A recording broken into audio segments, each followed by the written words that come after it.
সিলেটের কোম্পানীগঞ্জ উপজেলার ভোলাগঞ্জের সাদা পাথর কখনো ছিল অপার প্রাকৃতিক সৌন্দর্যের এক লীলাভূমি। স্বচ্ছ নীল জল, সাদা পাথরের অসংখ্য স্তূপ আর পাহাড়ের সবুজ চাদরে মোড়া দৃশ্যপট এ যেন প্রকৃতির হাতে আঁকা এক জীবন্ত ক্যানভাস। সিলেট শহর থেকে প্রায় ৩৫ কিলোমিটার দূরে সীমান্তবর্তী এলাকা বহুদিন ধরেই পরিচিত ছিল দেশের অন্যতম পর্যটন কেন্দ্র হিসাবে।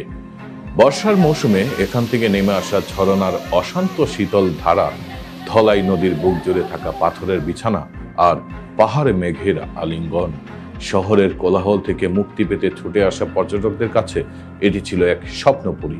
কিন্তু সেই স্বপ্নের রাজ্য আজ ভেঙে পড়েছে ধ্বংসের মুখে। নদীর তলদেশে এখন বড় বড় গর্ত, খোলা পানি আর পাথর শূন্য এক বিরান ভূমি। স্থানীয় বাসিন্দাদের অভিযোগ, প্রভাবশালী একটি চক্র দিনের বেলা কিংবা গভীর রাতে শত শত নৌকা ভর্তি করে পাথর তুলে নিয়ে যাচ্ছে। এই অবৈধ পাথর উত্তোলনের ফলে শুধু নদীর তলদেশই ক্ষতবিক্ষত হয়নি, হারিয়েছে পানির স্বচ্ছতা, বদলে গেছে প্রাকৃতিক প্রবাহ।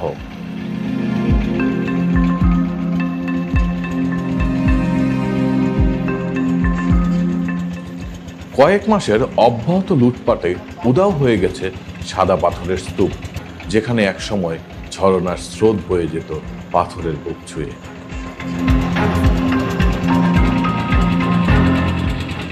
আজ সেখানে শুধু ঢলের পানি আর বালির স্তূপ।